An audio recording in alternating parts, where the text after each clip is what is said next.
Atos, capítulo 9.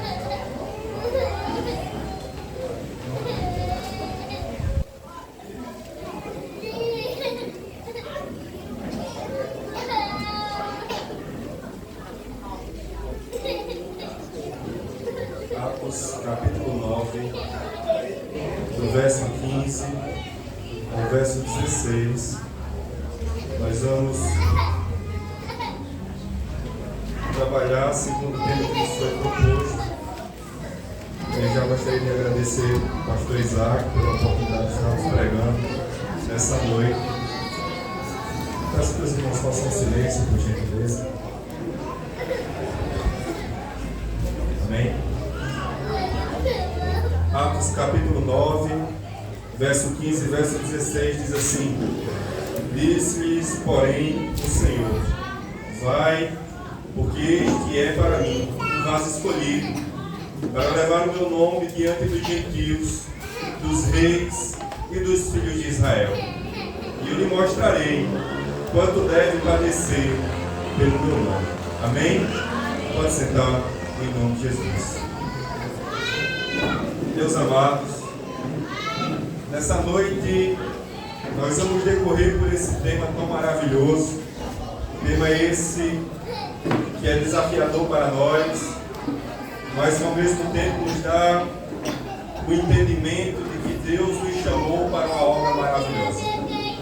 Escolhidos não por direito. Antes de nós entrarmos no texto, eu gostaria de pensar que se alguém fosse escrever a nosso respeito e estaria escrevendo uma biografia nossa, eu gostaria de perguntar se essa biografia pelo qual estariam escrevendo ao nosso respeito seria uma biografia positiva. E talvez alguns irmãos perguntem o que é uma biografia. A biografia é um gênero textual que narra a vida de uma pessoa, seja ela uma personalidade comum ou seja uma celebridade. Todavia, para escrever uma biografia, é interessante que a pessoa esteja inspirada, porque você precisa seguir alguns passos que são cruciais para a construção de uma biografia. Em primeiro lugar, o primeiro passo para se construir uma biografia é que a pessoa deve escolher quem ela vai biografar. Em segundo lugar, ela deve pesquisar sobre a vida desta pessoa. Em terceiro lugar, ela deve organizar os fatos em ordem cronológica. E em quinto e último lugar, essa pessoa precisa revisar se realmente aquilo que ela está falando com veracidade. Uma coisa interessante sobre a biografia de alguém é que o escritor ele deve, geralmente, a respeito da pessoa biografada, deve relatar os principais acontecimentos, desde o seu nascimento até a sua morte. Mas é interessante pensar que quando Lucas resolve escrever Atos dos Apóstolos, especificamente no capítulo 9, ele resolve fazer uma biografia do nascimento de um homem chamado Saulo de Tarso. E esta biografia, pelo qual Lucas decide escrever, ele não começa no seu nascimento biológico, mas ele começa no seu novo nascimento.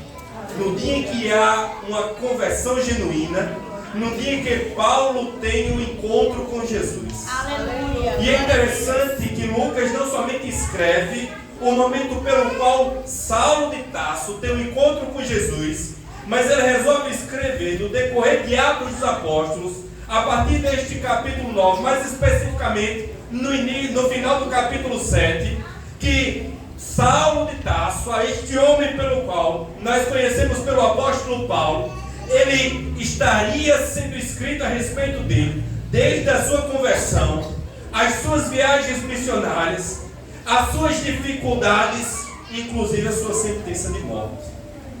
Mas, meus amados irmãos, nós devemos pensar na seguinte perspectiva, é que a verdade principal desse texto de Atos, capítulo 9, ela reflete especificamente o encontro deste homem chamado Saulo com Jesus.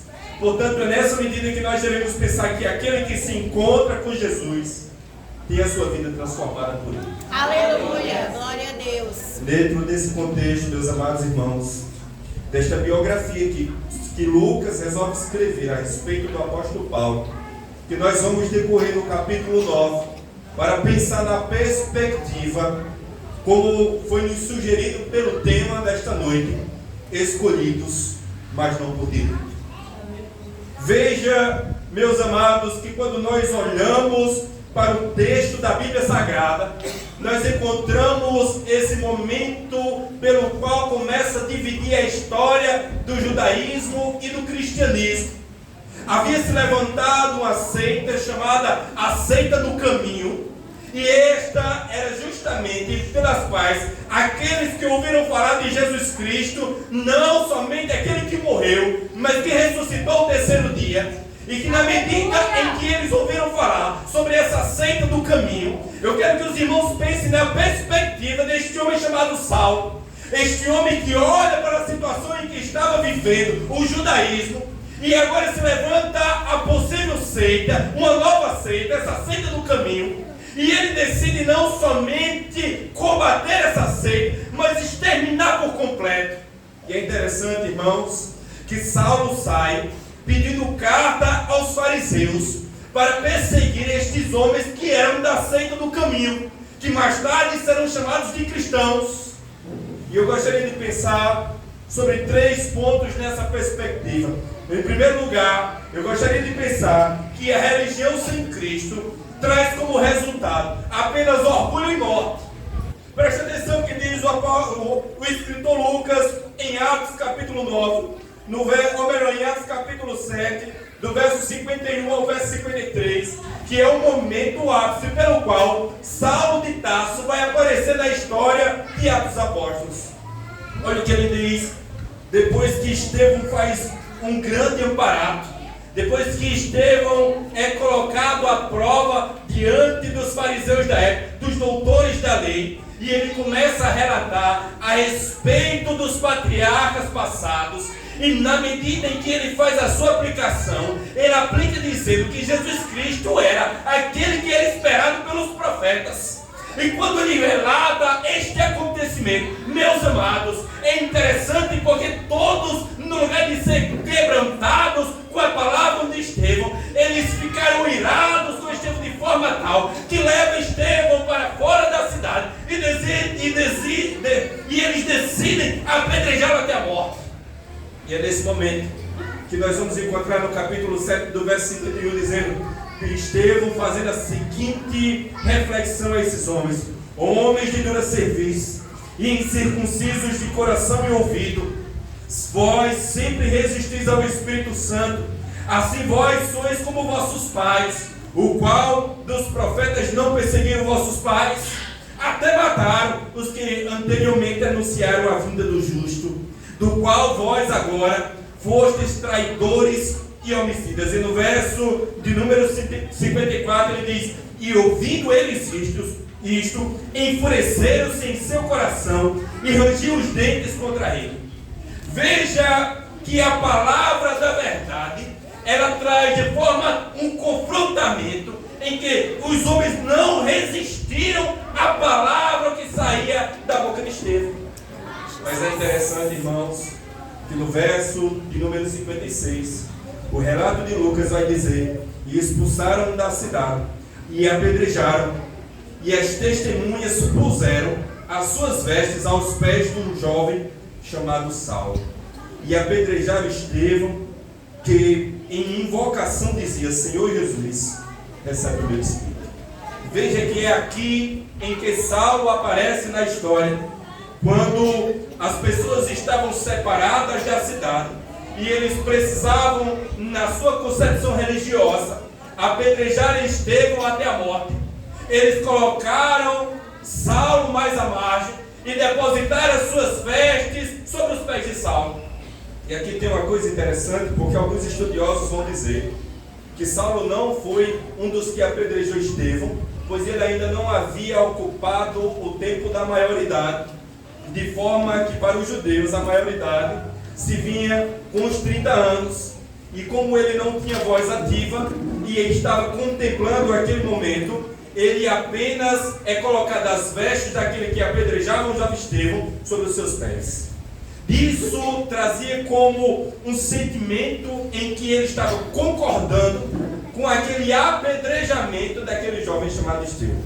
Mas, meus amados irmãos, é muito sério quando nós olhamos essa concepção, porque todas as vezes que nós olhamos para a Bíblia Sagrada, todas as vezes que nós olhamos para a verdade das Escrituras Sagradas, nós precisamos compreender que ela é a verdade pura, que ela é quem rege as nossas vidas, que ela é lâmpada para os nossos pés e luz para o nosso caminho, como diz o Salmo 119, 105, que ela é mais doce do que o licor dos favos e mais puro do que o mel. Portanto, meus amados, nós devemos observar a palavra e compreender que sem ela, certamente estaremos perdidos. Um coração cheio de impiedade odeia aqueles que são de Cristo. Todas as vezes que nós olhamos para esse contexto, e eu quero que os irmãos parem para pensar um pouco comigo, que por acaso certamente que se converteu, que não foi escarnecido em algum momento, que alguém não disse certas coisas a nosso respeito e disse: fulano não prestava para nada e agora diz que é crente. Meus amados, essa perseguição ela sempre virá para aquele que decide fazer a vontade de Deus, para aquele que decide fazer a vontade de Cristo. O coração do ímpio está cheio de maldade e ele odeia aqueles que são de Cristo. Preste atenção que, se por um lado Paulo, com sentimento religioso, consente na morte de Estevão, por outro lado, agora, após a maioridade, sendo ele fariseu, ele toma cartas em suas mãos para perseguir não outro povo, mas senão o povo do caminho. E é interessante que no verso de número 1 ele vai dizer: Saulo, respirando ainda ameaças de morte contra os discípulos do Senhor, dirigiu-se até o sumo sacerdote. Veja que alguém que tinha o título de fariseu se submete agora a colocar-se diante do sumo sacerdote, daquele que era guardião da lei, daquele que deveria ser o guardião da palavra, daquele que deveria ter zelo da verdade, e no lugar de exercer a misericórdia, ele vai em busca não de outra coisa, mas de cartas para perseguir a igreja. Ainda dessa perspectiva, irmãos, em que a religião sem Cristo traz como resultado orgulho e morte, nós devemos perceber que a justiça própria conduz o homem à destruição. Todas as vezes que nós olhamos com os nossos olhos segundo a nossa própria justiça, nós somos levados a viver na corrupção do nosso coração. Mas quando nós olhamos para a justiça de Cristo, Ele nos leva a alcançar e exercer a misericórdia. Nós devemos perceber que sem a graça de Deus nós não somos nada. É a graça que nos sustenta, é a graça que nos salva, é a graça que nos alimenta, é a graça que nos faz resistir dia após dia. É o poder da graça. Sem a graça, meus amados, nós estamos perdidos. Sem a graça, meus amados irmãos, nós estamos condenados. Sem a graça, meus amados, nós estaremos distantes de Deus. Mas com a graça, nós nos aproximamos de Cristo, nós somos cheios de Cristo, nós recebemos o Espírito de Cristo e nós estaremos com Cristo. A justiça própria conduz o homem à destruição. E no verso 2 vai dizer: pediu-lhe cartas para Damasco, para as sinagogas, a fim de que, se encontrasse alguns daquela seita, quer homem, quer mulheres, e os conduzissem presos até Jerusalém. Jerusalém, o lugar que deveria ser o palco da adoração, estava se tornando o sinédrio do juízo. Estava se tornando o momento de cárcere da igreja, onde todos deveriam olhar para Jerusalém e enxergar o Messias que já veio. Agora eles estavam enxergando em Jerusalém o lugar onde deveria se combater essa seita. E por isso que eu disse aos irmãos: vamos olhar um pouco com a visão do apóstolo Paulo. Vamos olhar um pouco como é a visão desse homem chamado Saulo de Tarso. E preste atenção, meus amados, que se fôssemos nós, naquela época, talvez nós também fôssemos tomados com esse sentimento. Imagine, irmãos, de repente você serve a um único Deus, o Deus vivo, todo-poderoso, e de repente aparece alguém pregando o Evangelho da Graça, e agora está levantando-se muitos adeptos, muitos novos convertidos, e o sentimento daqueles que se diziam guardiões da palavra de Deus era que aquilo não poderia acontecer. Mas, meus amados, perseguir a igreja de Cristo é a mesma coisa que declarar-se inimigo de Deus. Veja que quando Saulo saía para perseguir o povo de Deus, o povo do caminho, a seita do caminho, como disse o evangelista Lucas, ele saiu não somente a perseguir a igreja, mas ele perseguiu o próprio Cristo. Preste atenção que diz em Atos capítulo 5, capítulo 9, do verso de número 5, na parte B, diz assim: eu sou Jesus a quem tu persegues. Olha que declaração tremenda e terrível foi feita a Saulo. Saulo saiu para perseguir a igreja, pegou cartas para buscar o povo até em Damasco, saiu de Jerusalém, mas no meio do caminho algo extraordinário aconteceu. Uma luz brilhou diante dele, uma voz começou a falar com ele, e ele disse: quem és, Senhor? E Jesus disse: eu sou Jesus a quem tu persegues. Veja que quando ele saiu para perseguir a igreja, ele não somente perseguiu a igreja, mas ele lutou contra o próprio Cristo. E Jesus diz a ele, Jesus fala declaradamente a ele: eu sou Jesus a quem tu persegues. De forma que, se por um lado Saulo saiu para perseguir a igreja, por outro lado Cristo se levantou para proteger o seu povo e dizer: não é este povo que você está perseguindo, mas é o próprio Deus. Aleluia. Meus irmãos, não nos iludamos. Todas as vezes que alguém se levanta para tentar derrubar a igreja de Cristo, ele não luta na sua própria visão humana propriamente dita para desestabilizar a fé dos crentes. Mas, como disse o apóstolo Paulo, a nossa luta não é contra a carne nem contra a sangue, é contra os principados e potestades nas regiões celestiais. E na medida em que alguém se levante para perseguir a igreja, é como disse o pastor Isaac, aquele canto pentecostal: é obra santa, ninguém detém. Aleluia. A igreja de Cristo é indestrutível. Porque quando Nero se levantou, pensou que destruiria a igreja de Cristo, Deus levantou o seu povo. E quanto mais o povo era perseguido, mais o número de cristãos se levantava. Quanto mais homens e mulheres eram mortos, presos, escorraçados e colocados nas arenas para ser devorados pelas feras, mais a igreja de Cristo prosseguia. Quando Paulo estava preso e Nero achou que triunfou, colocando Paulo na prisão, Paulo faz uma declaração dizendo: saúde os irmãos em Roma, inclusive os da casa de César. Aleluia. Ninguém pode deter a igreja de Cristo. Aleluia. Na medida que se levanta contra a igreja, se levanta contra o próprio Cristo. Em segundo lugar, irmãos, é impossível lutar com Jesus e não ser vencido e golpeado por ele. Preste atenção o que diz em Atos capítulo 9, verso 4 e verso 5. Ele diz o seguinte: e caindo em terra, ouvi uma voz que dizia: Saulo, Saulo, por que me persegues? E ele disse: és tu, Senhor? E disse o Senhor: eu sou Jesus a quem tu persegues. Tudo é para ti recalcitrar contra os aguilhões. Meus amados, talvez essa seja a mais forte declaração que Jesus fez a uma pessoa. Duro é para você recalcitrar contra os aguilhões. E alguém fica perguntando: o que seriam os aguilhões? E o que é recalcitrar? Meus amados, eu estive pesquisando sobre esta expressão de Jesus, dizendo: duro é para ti recalcitrar contra os aguilhões.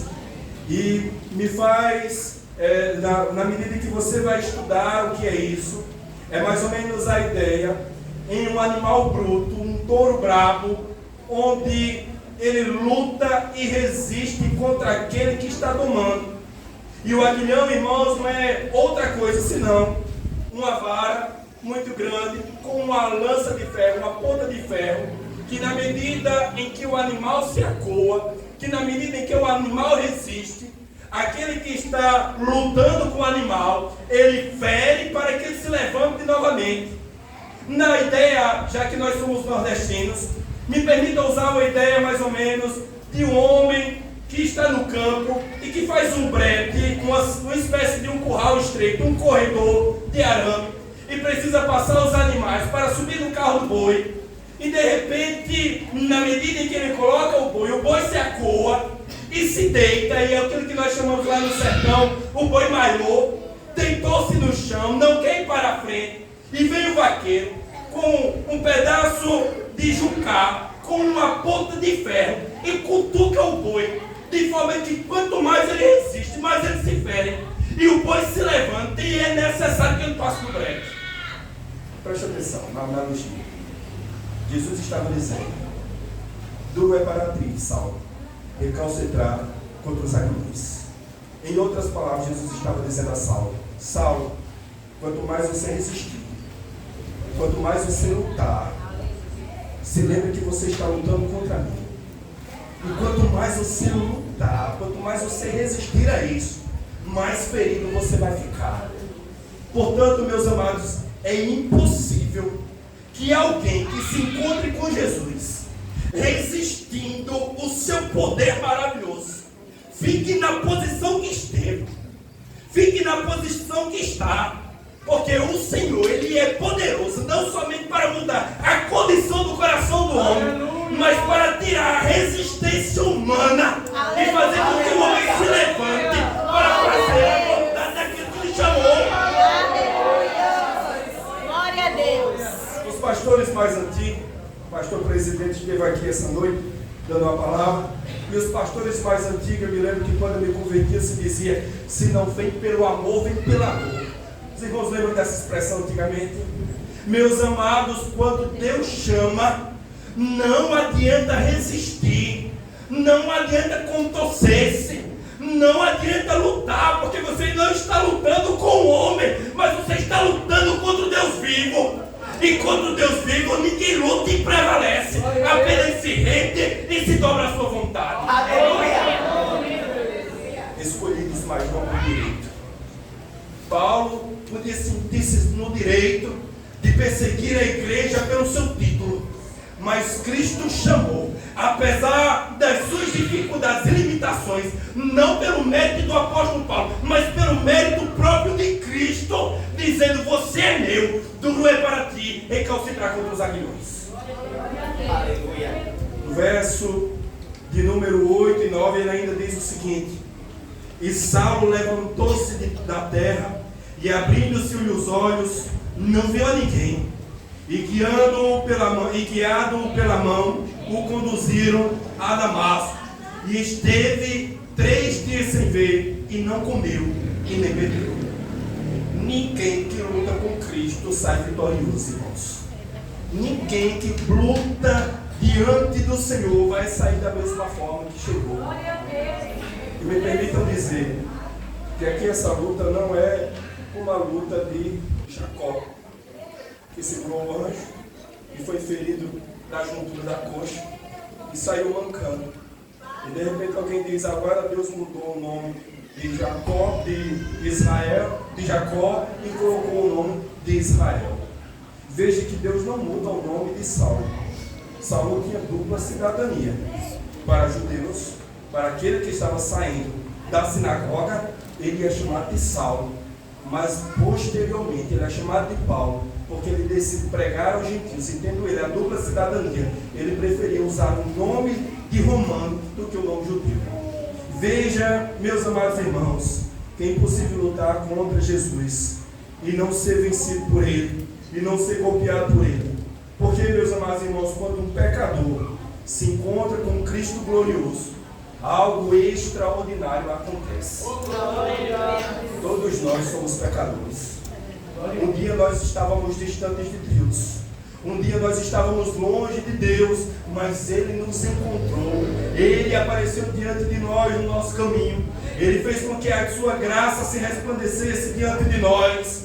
O Cristo glorioso, não mais um Cristo empalpuçado de sangue, cuspido, machucado, ferido, tecido com a coroa de espinhos sobre a sua cabeça, ferido nas mãos e nos pés, mas um Cristo glorioso, um Cristo poderoso, um Cristo não que estava vivo e agora está morto, mas um Cristo que esteve morto e que agora está vivo. Nós precisamos compreender que sem Cristo nós não somos nada. Sem a graça de Cristo nós não poderemos caminhar. Quando o pecador se encontra com o Cristo glorioso, algo maravilhoso acontece. No verso 3 diz: indo no caminho, aconteceu que chegando perto de Damasco, subitamente lhe cercou o resplendor do céu. Veja que declaração maravilhosa Lucas está relatando. E é interessante que Lucas faz essa declaração, e creio eu, irmãos, que ele deve ter ouvido dele, da boca do próprio apóstolo Paulo, das inúmeras vezes que ele ouviu o apóstolo Paulo pregar, porque nós só veremos Lucas aparecer na história de Atos dos Apóstolos no capítulo 16. Né? Então é nessa medida em que Lucas está relatando, na conversão de Paulo, no novo nascimento de Paulo, o momento glorioso de Cristo na vida de Saulo. Eu gostaria de parar para pensar com os irmãos quanto tempo faz em que um dia nós tivemos um encontro com Jesus, e esse encontro foi algo tão maravilhoso, mas tão maravilhoso, que o nosso coração tinha sede de Deus. O nosso coração desejava ardentemente a graça de Deus. E parece, irmãos, que nós nos perdemos no meio do caminho. Parece que Cristo já não é mais tão importante para nós. Parece, meus amados irmãos, que a igreja do presente século está tão acostumada com o ouvir da palavra, e ouvir uma palavra impura, que na medida em que ouve a palavra de Cristo, os comichões são postos nos ouvidos. Mas Deus nos chamou para nós contemplarmos não mais um Cristo sofrido, mas um Cristo glorioso. Aleluia. Lembra da visão de João? Apocalipse capítulo 1, ele diz que João ouviu uma voz que falava com ele. Quando ele virou-se para ver quem falava com ele, o seu rosto resplandecia como o sol, os seus pés semelhantes a bronze polido, e sobre ele estava um cinturão de ouro, e os seus cabelos eram brancos como a lã branca. E quando ele viu a visão do Cristo glorioso, ele caiu como morto aos seus pés. Mas a mão do Senhor disse: não temas, João, não temas, porque eu sou aquele que esteve vivo, que esteve morto e agora estou vivo para todo sempre. Eu sou a alfa e o ômega, o princípio e o fim. Veja que quando nós temos a visão não do Cristo morto, empalpuçado de sangue, nós não somos mais como católicos romanos, que nós olhávamos para um Cristo sofrido na cruz e sentíamos compaixão de Cristo. Pelo contrário, nós olhamos para uma cruz vazia. Aleluia. Porque é Ele que tem compaixão de nós. Amém. É Ele que está olhando para nós. Aleluia. É Ele que está nos salvando. É Ele que está se revelando ao seu povo. Portanto, não tenha medo quando Cristo se revela diante de nós. Ainda nessa perspectiva, todos os que ouvem o Senhor, mas não projetam o resplendor da sua glória, ficam espantados como pecadores diante da fala de Cristo. Veja que quando nós falamos a palavra de Deus e alguém resiste à palavra, e alguém resiste àquilo que é dito segundo as Escrituras Sagradas, ele não está resistindo ao homem que está pregando, mas está resistindo ao Espírito Santo, que está ministrando a palavra de Deus dia após dia. Quando a palavra ela é pregada com veracidade, com integridade e com um sentimento de fidelidade, à medida em que as pessoas rejeitam, não rejeitam somente o pregador, mas rejeitam a palavra de Cristo. Portanto, meus amados irmãos, nós devemos ter em mente enquanto muitas vezes nós pregamos, muitos não darão ouvidos à nossa voz. Muitos ouvirão, alguns acharão bonito, outros se sentirão como alguém que foram massageados do seu coração e receberão a palavra por um momento, mas descartarão. Mas a igreja verdadeira, ela ouve a palavra e pratica a palavra. Ela não somente escuta, mas põe em prática. Ela não somente deseja ouvir a voz de Cristo, mas ela resolve seguir a Cristo. E é nessa perspectiva, irmãos, que nós devemos entender que uma vez vencido por Cristo, somos vencidos para uma obra maior. Aleluia. Veja que nós estudamos o momento em que Jesus diz a Saulo: duro é para ti recalcitrar contra os aguilhões. Mas preste atenção, o que diz do verso de número 15 e 16, que é tema para nós nessa noite. Vai, porque este é para mim um vaso escolhido, para levar o meu nome diante dos gentios e dos reis e dos filhos de Israel. E eu lhe mostrarei quanto deve padecer pelo meu nome. A declaração, a segunda declaração de Jesus, não foi diretamente para o apóstolo Paulo, ou para Saulo de Tarso, como é relatado no texto. Mas essa segunda declaração, ela é feita para um homem chamado Ananias, discípulo de Jesus, alguém que havia se convertido por meio da pregação dos apóstolos, que ouviram falar a respeito do Messias, e que não somente morreu na cruz, mas que ressuscitou ao terceiro dia. E agora Jesus lhe dá uma ordem, quando Saulo é levado para Damasco, para uma rua chamada Direito, e fica aposentado dentro daquela casa, no aposento daquela casa, diz as Escrituras que Deus dá uma revelação a Saulo, e diz: Saulo, manda chamar Ananias, porque ele fará com que a tua visão seja recuperada. E é interessante que quem primeiro recebe a revelação é Saulo, e na medida em que ele recebe a revelação, o Senhor se projeta a falar com Ananias, e diz a Ananias: Ananias, se levante, vá para a rua chamada Direita, e encontre um jovem chamado Saulo de Tarso, e coloque as mãos sobre ele, porque ele já recebeu a revelação de que tu irás até ele, e tu orarás por ele, e ele recuperará a visão. Na medida que Ananias recebe aquela visão, aquele ordem de Jesus, ele faz um questionamento. E talvez, irmão, se fosse nós, fazíamos o mesmo questionamento. Mas, Senhor, por acaso esse não é o que está perseguindo o teu povo? Por acaso não é este que luta contra o teu próprio povo? Por acaso não é esse que saiu de Jerusalém, que pegou cartas com os fariseus, que circulou sobre todas as cidades da Judéia, de Samaria, e agora chegou até nós a ideia de que este homem saiu para perseguir, não sendo homem ou mulher, não preocupando com gênero ou classe social, mas que vem buscar o teu povo para ser colocado na prisão. Mas a palavra de Jesus diz: vai, porque este é para mim vaso escolhido. Aleluia! Para levar o meu nome diante dos gentios e dos reis da terra e dos filhos de Israel. Meus amados, veja que a palavra que Jesus dá a Ananias não é somente que Paulo seria um convertido do judaísmo para o cristianismo, mas Jesus está dizendo a respeito do próprio apóstolo Paulo: ele é para mim vaso escolhido.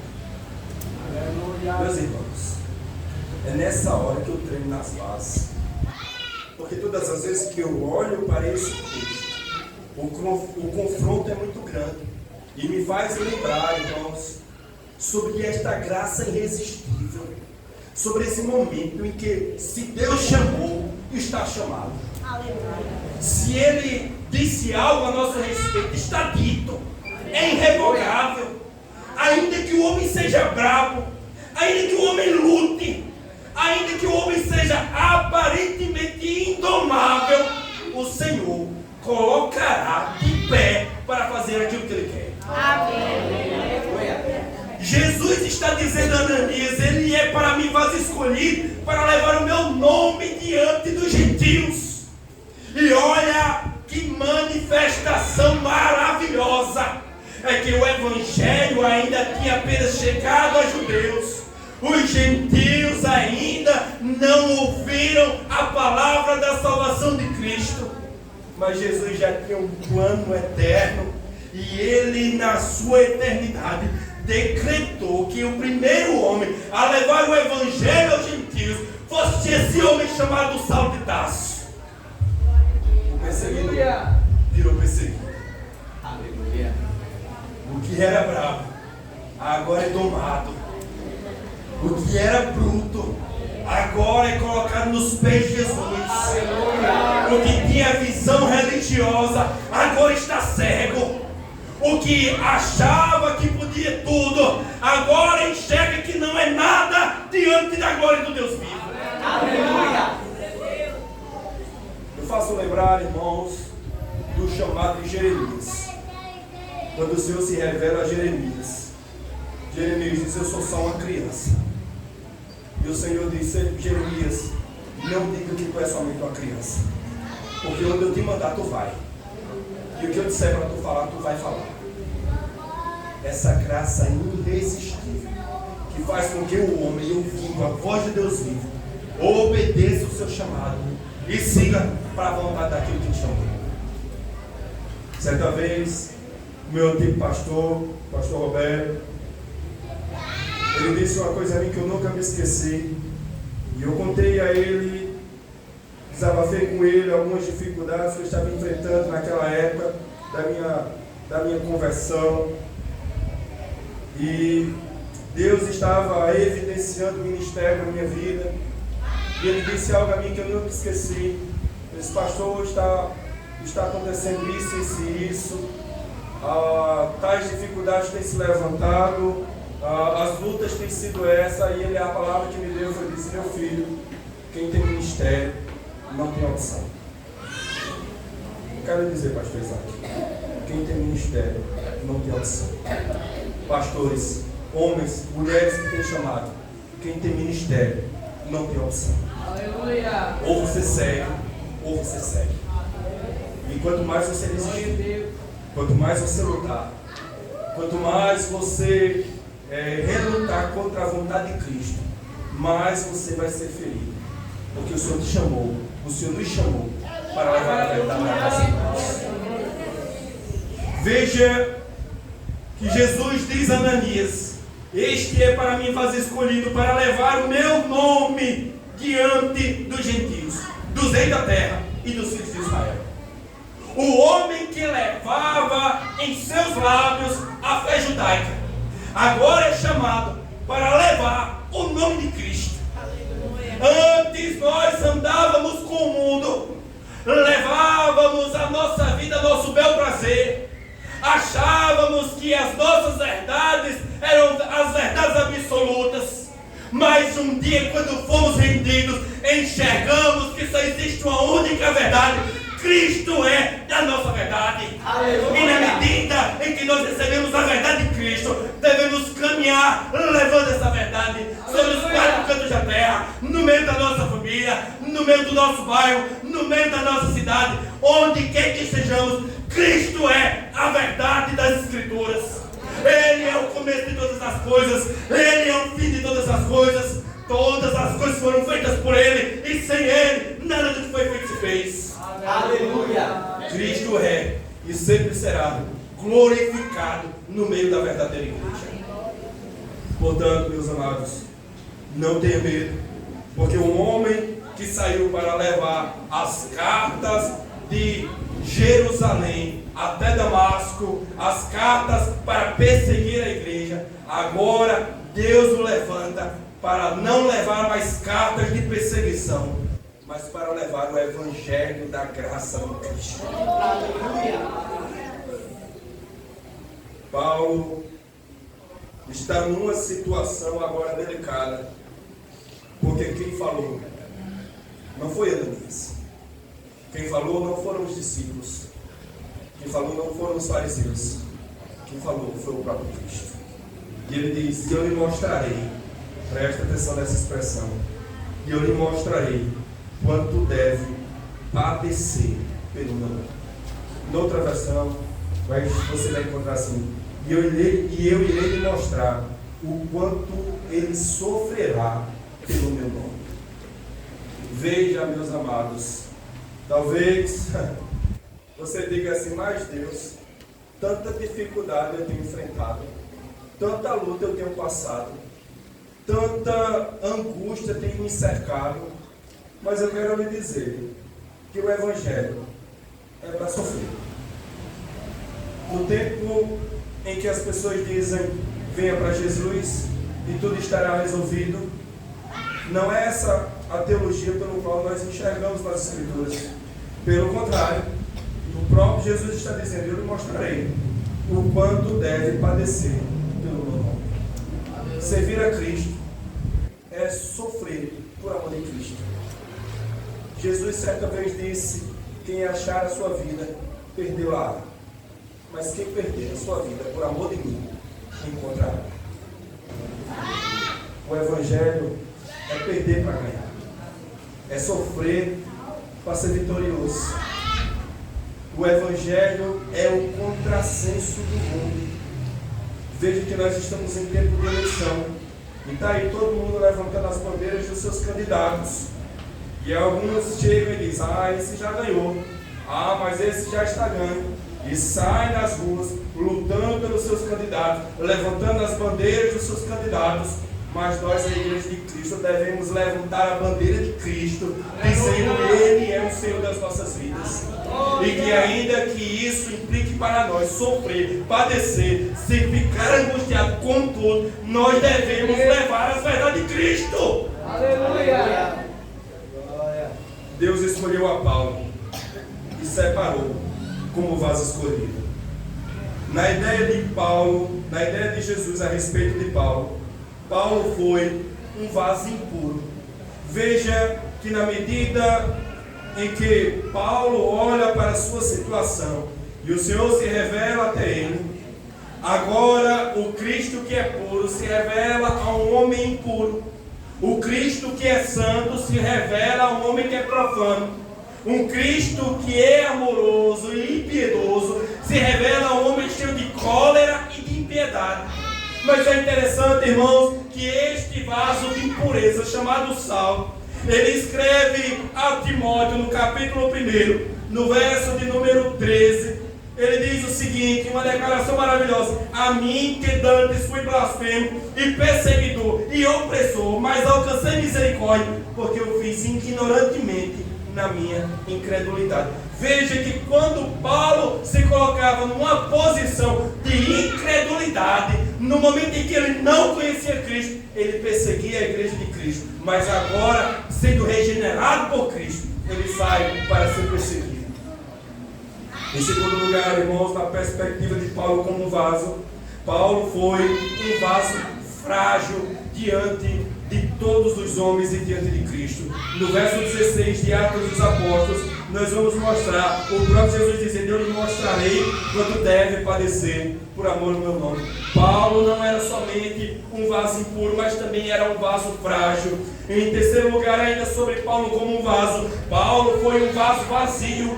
Ele estava vestido da sua religiosidade, mas dentro dele faltava algo que pudesse preencher. E no capítulo 9, no verso 6, nós encontramos a seguinte declaração: e ele, tremendo e atônito, disse: Senhor, o que queres que eu faça? E disse-lhe o Senhor: levanta e entra na cidade, e lá será dito o que te convém fazer. Alguém que estava vazio agora se encontra com Deus completo.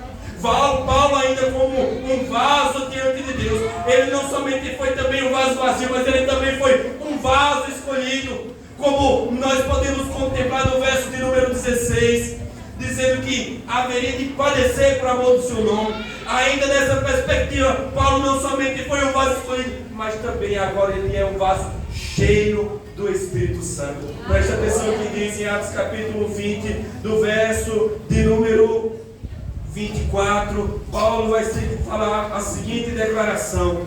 Ele diz: mas em nada tenho a minha vida por preciosa, contanto que cumpra com alegria a minha carreira e o ministério que recebi do Senhor Jesus para dar testemunho do Evangelho da graça de Deus. Veja que este homem não somente foi um vaso impuro, não somente foi um vaso vazio, não somente foi um vaso escolhido, mas agora foi cheio do Espírito Santo. E agora cheio do Espírito Santo, ele sai para anunciar que Cristo está vivo, que ressuscitou no terceiro dia e que apareceu para ele diante da sua visão no caminho de Damasco. Em terceiro e último lugar, irmãos, quando conhecemos a Cristo e a sua graça, reconhecemos que todo título, que toda glória humana e que tudo que consideramos importante torna-se nada diante de um Deus de toda glória. Todas as vezes que nós olhamos para as Escrituras Sagradas, nós enxergamos que sem Deus nós não somos nada, irmãos. Nós estávamos vazios, nós estávamos perdidos, nós estávamos distantes de Deus, nós estávamos longe da graça de Deus, mas um dia o Senhor se revelou para nós, um dia a graça se revelou diante de nós. E o que é graça, irmãos? A graça é um dom não merecido, nós não merecíamos, mas o Senhor nos deu. Paulo, quando escreve Efésios capítulo 2, versículo 8 e 9, ele diz: pela graça sois salvos mediante a fé, isso não vem de vós, é dom de Deus, nem de obras, para que ninguém se glorie. Meus amados, a graça que é de graça, mas que não foi barata, a graça que foi paga um alto preço por nós, essa graça que para nós tem custo de cruz, essa graça que nos torna homens pecadores e concidadãos do céu, esta graça que considera homens impuros agora transformados e sendo purificados na pessoa de Cristo, essa graça que considera homens perdidos, que considera que faziam com que nós estávamos perdidos e agora nos considera como encontrados por Cristo, alicerçados em Cristo, regenerados em Cristo e salvos por Cristo. Este é o poder da graça. Paulo sabia, irmãos, que tudo que ele viveu, que tudo que ele passou, que tudo que ele sofreu só teria sentido por causa da graça. E talvez alguém venha dizer: quem é este homem? Foi apresentada a biografia dele, mas que dificuldades este homem passou? E eu gostaria de lhe dizer: esse homem foi picado por uma cobra em Malta, esse homem foi escorraçado de Jerusalém, esse homem foi expulso de Cesareia, ele foi chamado de tagarela em Atenas, ele passou naufrágios, ele passou dificuldades, cadeias e prisões. Em Éfeso ele foi amarrado as mãos e os pés no tronco, mas à meia-noite ele cantou hinos ao Senhor, e o Senhor quebrou os vergões e as prisões daquele lugar. Este homem que não teve a sua vida por preciosa, mas pelo contrário, ele sempre estava de olho naquele que havia salvado. Este homem que não estava preocupado com a sua própria vida ou com aquilo que as pessoas tinham para fazer com ele, mas na sua declaração da carta aos Romanos, ele diz: o que aparece e o que está destinado a mim é somente angústias e prisões. Este homem que considera tudo o que ele tinha como perda para alcançar a Cristo. Preste atenção no que ele diz em Filipenses capítulo 3, verso de número 8, do verso número 3 ao verso número 8, ele diz: porque a circuncisão somos nós que servimos a Deus no Espírito e nos gloriamos em Jesus Cristo e não confiamos na carne, ainda que também podia confiar na carne. Se algum outro cuida que pode confiar na carne, ainda mais eu. Olha a declaração de Paulo, circuncidado da 8ª dia, da linhagem de Israel, da tribo de Benjamim, hebreu de hebreu, segundo a lei, foi fariseu, segundo o zelo, perseguidor da igreja, segundo a justiça que há na lei, irrepreensível. Mas o que para mim era ganho, reputei por perda por Cristo. E na verdade tenho também por perda todas as coisas pela excelência do conhecimento de Cristo Jesus, meu Senhor, pelo qual sofri a perda de todas estas coisas e a considero como esterco para que possa ganhar a Cristo. Veja que este homem chamado Paulo, depois de todas as suas dificuldades, depois de 3 viagens missionárias, depois de ter levado o evangelho aos gentios, depois de ter passado a Macedônia, depois de ser preso em Roma na sua segunda prisão, estando numa masmorra, ele resolve escrever aos Filipenses dizendo: olhe, tudo que eu tive, tudo que eu era e todos os meus títulos eu considero por esterco, porque eu alcancei aquilo pelo qual eu fui alcançado. E ainda no verso de número 12 ao 14, ele diz: para ver se de alguma maneira eu possa chegar à ressurreição dos mortos. Não que eu já tenha alcançado, ou que seja perfeito, mas prossigo para alcançar aquilo pelo que também fui preso por Cristo Jesus. Irmãos, quanto a mim, não julgo que ele tenha alcançado, mas uma coisa eu faço, que esquecendo-me das coisas que para trás ficam, e avançando para as que estão diante de mim, eu prossigo para o alvo, pelo prêmio da soberana vocação de Deus em Cristo Jesus. Este homem, que no capítulo 9 de Atos, Lucas resolve escrever a sua biografia, mostrando que ele sai de perseguidor a perseguido. Ele agora diz: tudo que eu tive, tudo que eu achei que era bom aos meus olhos, eu considero por nada. Sabe por quê, irmãos? Porque quem encontra Cristo encontra o seu maior tesouro. Aleluia. Glória a Eu Deus. quero concluir, irmãos, que mediante tudo que vivemos, escrevendo a nossa biografia, como eu dizia lá no início, na nossa introdução, se nós fôssemos escrever a nossa biografia, ou a nossa autobiografia, melhor dizendo, consideraríamos, pois, que tudo que lutamos, tudo que conquistamos, ou até mesmo tudo que somos, não vale nada, se no meio do caminho nós não encontrarmos Jesus. E eu quero te dizer nessa noite que ainda que você faça tudo certo, a sua justiça não é capaz de lhe colocar diante de Deus como homem salvo. Porque todas as nossas obras são como trapos de imundícia diante de Deus. Porque o homem, na sua própria justiça, ele não consegue subir diante de Deus justificado. Porque a única forma do homem estar justificado diante de Deus é pela pessoa de Cristo. É por isso que a igreja não anda na sua própria justiça, mas anda na justiça de Cristo. É por isso que a igreja não anda na salvação, nem no conhecimento, nem no seu próprio entendimento, mas anda no entendimento de Cristo, na obra de Cristo, na perfeição de Cristo, na salvação de Cristo e na santificação de Cristo. E um dia, quando nós estivermos com Ele, Ele não será aquele que nos lançará das trevas, mas Ele nos colocará diante dele como servos e servas regenerados por causa do seu sacrifício. Em quarto lugar, irmãos, o Senhor não escolheu, o Senhor não nos escolheu por direito dos homens, mas pelos méritos de Jesus. Quem morreu, irmãos, não foi Paulo, não foi Pedro, não foi João, não foi Maria. Quem morreu na cruz foi Jesus. A Ele seja a glória, a Ele seja a glória, a Ele seja a glória.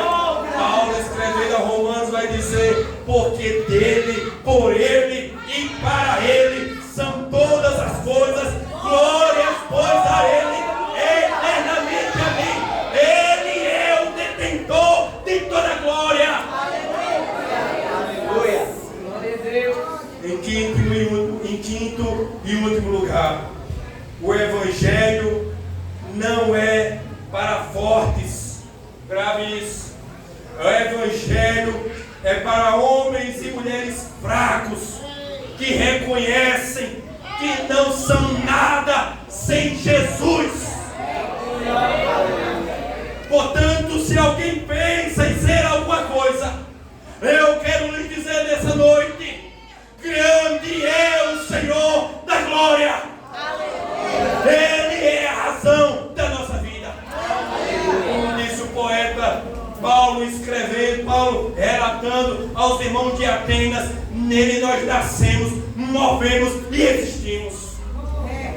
Ele é o Senhor de tudo e todos. Ele é o Deus das nossas vidas. Ele é o Deus que está cuidando de nós. Ele é o Todo-Poderoso. Ele é o que se assenta entre os querubins. Ele é o Santo Criador de todas as coisas.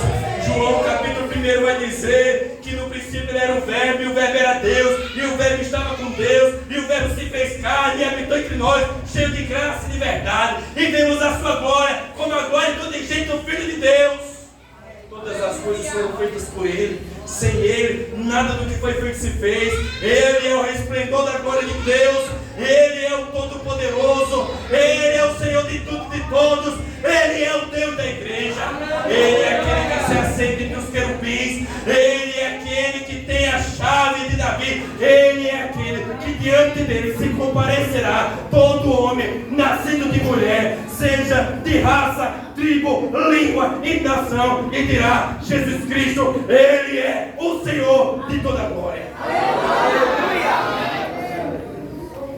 Querubins, serafins, arcanjos, povos, tribos, línguas, nações dirão: Ele é o Rei da Glória. Meus amados, Glória a Deus. vale a pena servir a Jesus. Fomos escolhidos não por direito. Fomos chamados não por merecimento, mas porque Ele se compadeceu de nós, teve misericórdia de nós e nos deu a vida. Que o Senhor nos ajude a honrar esse sacrifício e a caminharmos até o dia de Cristo Jesus. Amém. Vamos orar. Feche os seus olhos. Aleluia. Pai, nós louvamos o Teu nome nessa noite, porque o Senhor é bom e porque a Sua misericórdia dura para sempre. Louvamos o Teu nome porque não existe outro Deus a servir. Não existe outro Deus a clamar. Todos os deuses pelos quais os homens fazem e adoram são artifícios das suas próprias mãos, entenebrecidos do seu próprio entendimento. Mas nós adoramos o Deus vivo e glorioso, o Deus que sustenta o seu povo, o Deus que guarda a sua igreja, o Deus que voltará para nos buscar. Muito obrigado, Deus, por sabermos, ó Pai, que o Teu sacrifício não nos torna arrogantes, nem presunçosos, nem faz de nós como se nós fôssemos bem conceituados, mas pelo contrário, nos coloca numa posição de vergonha, porque enxergamos que sem o Senhor nós não somos nada. Muito obrigado, Deus, por Teu sacrifício. Muito obrigado, Senhor, por esta igreja, por este povo. Eu quero te pedir, ó Deus, que a Tua mão continue sobre esse lugar e que a Tua graça prevaleça entre nós. Essa é a nossa oração, ó Pai. Pedimos ao Senhor sobre aqueles que ainda não te conhecem, sobre aqueles que estão ouvindo falar ao Teu respeito, que ainda não se renderam ao Senhor, que o Senhor os encontrou nesta noite, como encontrou a Saulo no caminho de Damasco, que o Senhor possa trazer vida e manifestar graça nesse lugar, para a glória do Teu nome. Essa é a nossa oração, que empenhamos não no nosso nome, mas no nome de Jesus. Amém. Pastor Isaac, me permita fazer só um convite nesse momento. Se houver alguém nessa noite que ainda não é crente e que, ouvindo a mensagem do Evangelho, entende que sem Jesus não pode viver, e que o Senhor se revelou a ti por meio da palavra nessa noite, e você quer publicamente confessar a Cristo nessa noite, levante uma das suas mãos, nós vamos orar por você. Ali atrás, tem alguém ali atrás? Alguém que diz: eu quero entregar minha vida a Jesus nessa noite. Alguém nessa noite que diz: eu não posso sair daqui do mesmo jeito que entrei. Eu quero entregar minha vida a Jesus. Se não há, que Deus abençoe. Passa a palavra ao pastor Isaac, em nome de Jesus. Amém.